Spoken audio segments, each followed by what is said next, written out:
Hey guys, Sneaky Snake here, Brothers in Arms, World of Warships, and today's video we're going to take a look at a game that I had in the Leberecht Maass, the Tier 7 German destroyer. I'm divisioned up with a couple of my APOC buddies, Electrician Zing and Super. They're playing in the Tier 7 American battleship Colorado and Tier 6 Premium Japanese destroyer Shinonome, and we're playing some domination here on the map Estuary. So, the Leberecht Maass here at Tier 7. What exactly do you need to know about it? Well, this is actually a somewhat older replay. I believe this was with 0.6.3.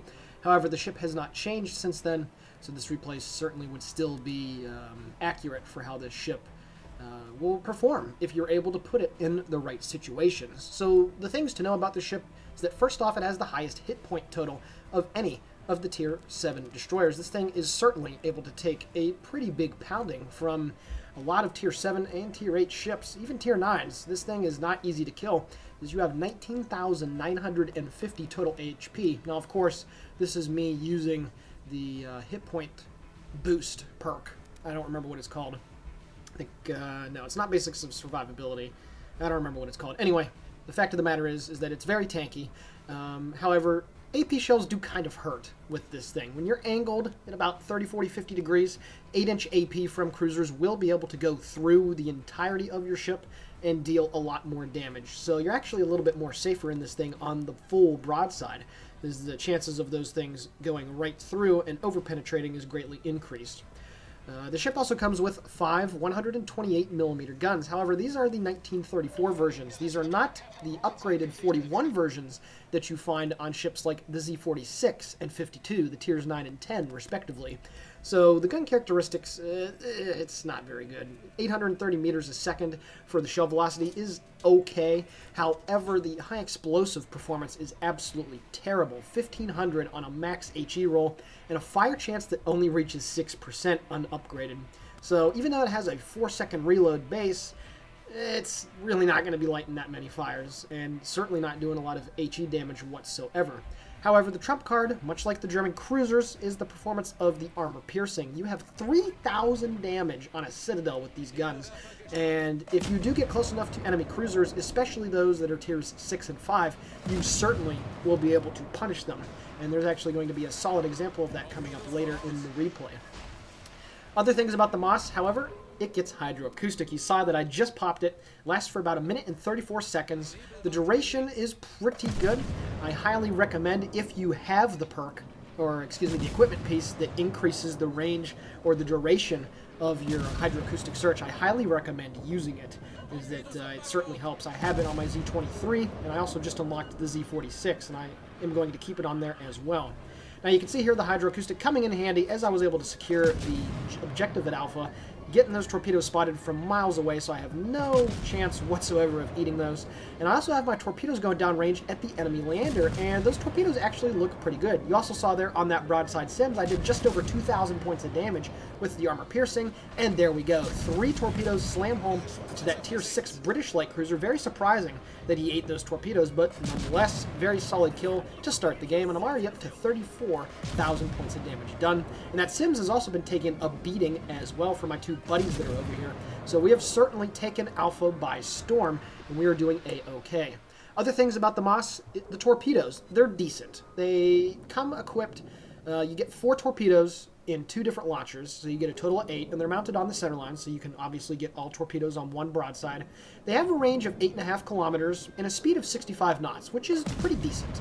And the only downside to them is 14,400 damage on a full salvo, or not a full salvo, if your torpedo hits a ship and there's no torpedo belt to speak of. So hitting against heavily armored targets like in Alabama, yeah, these torpedoes really don't do that much at all. They feel very Sims-like in their damage output, at least against enemy battleships. But against cruisers, they're still pretty good, and having a broadside of 8 of them is still a pretty decent number.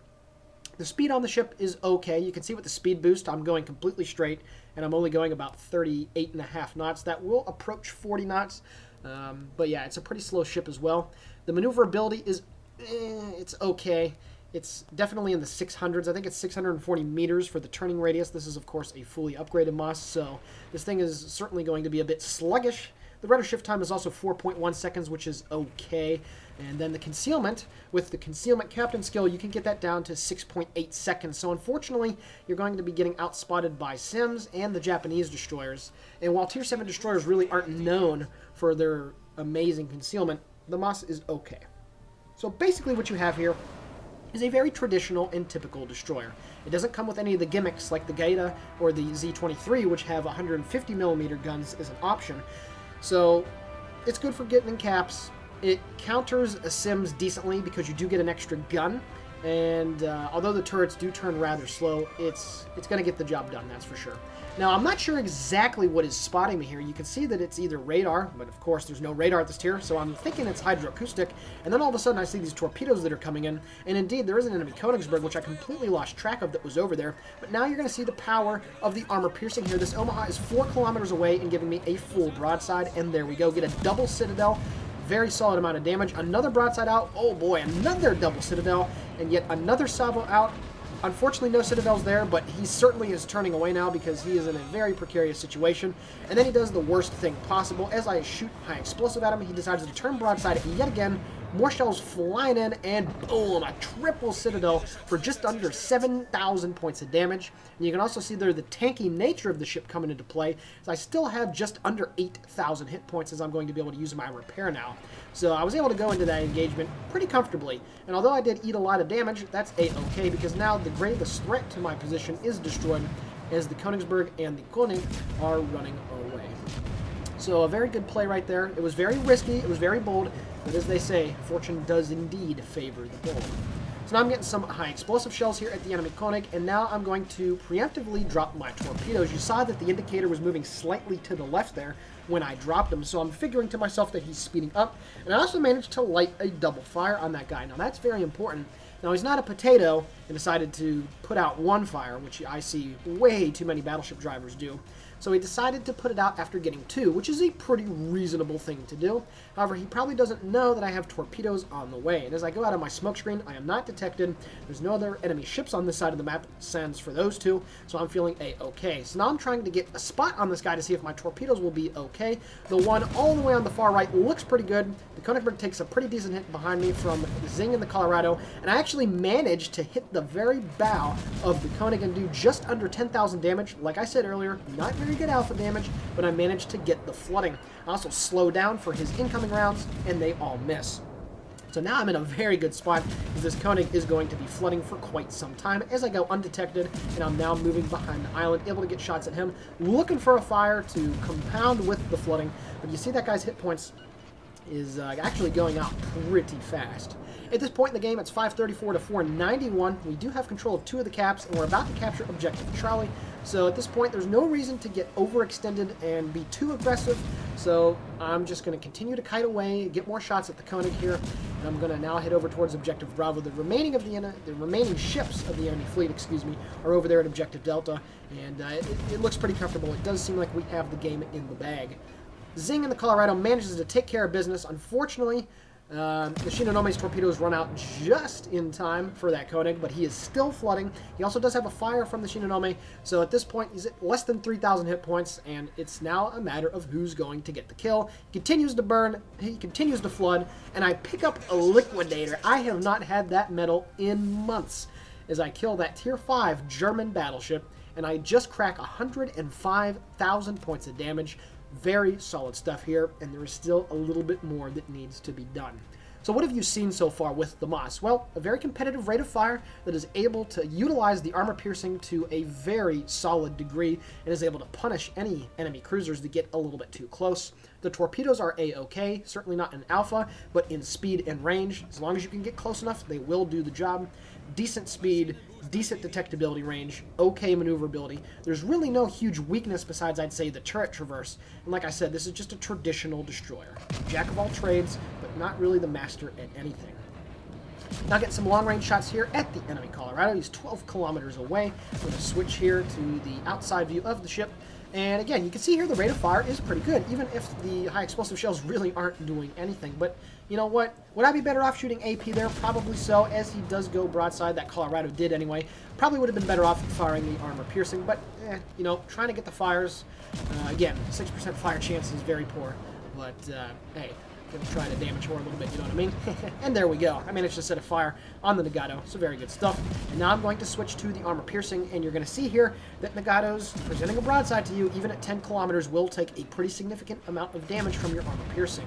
990 on the first salvo, and once again, just listening to those guns sing is music to my ears. It's 679 to 520. There we go, 2,400 points of damage. We still contain 3 of the 4 caps, almost 2,000 on the next one. Managed to pick up the high caliber, as that Nagato continues to get pumped full of German 128mm armor piercing. There we go, about another 2,000. So when those ships do give full broadside, these shells still do act like their German cruiser counterparts. They will do a crap load of damage. I'm up to 124,000 points of damage.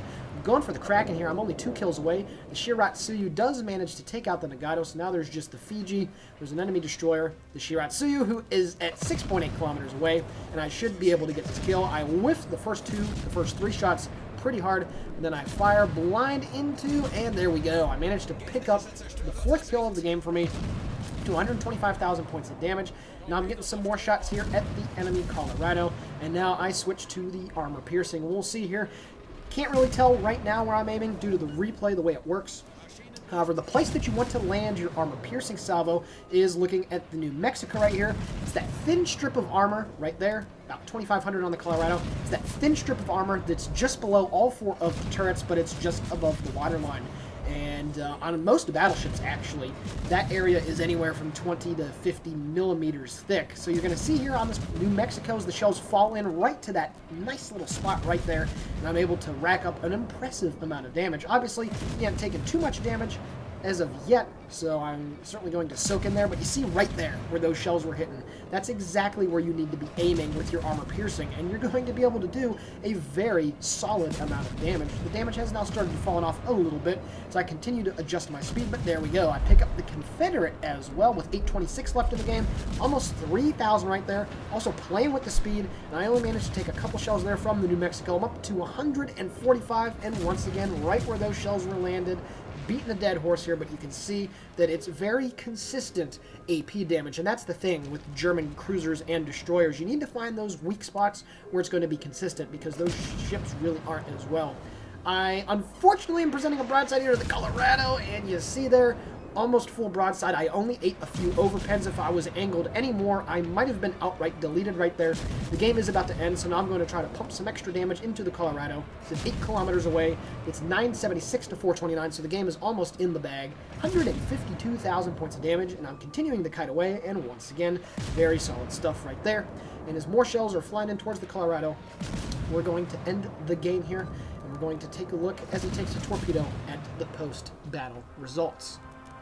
Alrighty guys, taking a look now at the post-battle results. 365,000 credits received, 8,663 total XP. This was the first win of the day. I picked up a very rare Liquidator, Confederate, Devastating Strike, and High Caliber. 155,000 damage done off of 244 shell hits and 4 torpedoes hit. I sank 4 enemy vessels, had 7 citadels on that enemy Omaha, and also got an assisted base capture. Taking a look at the team score, 2,310 base XP, easily leading both the friendly and enemy team in this game. So a very solid performance here in the Maass.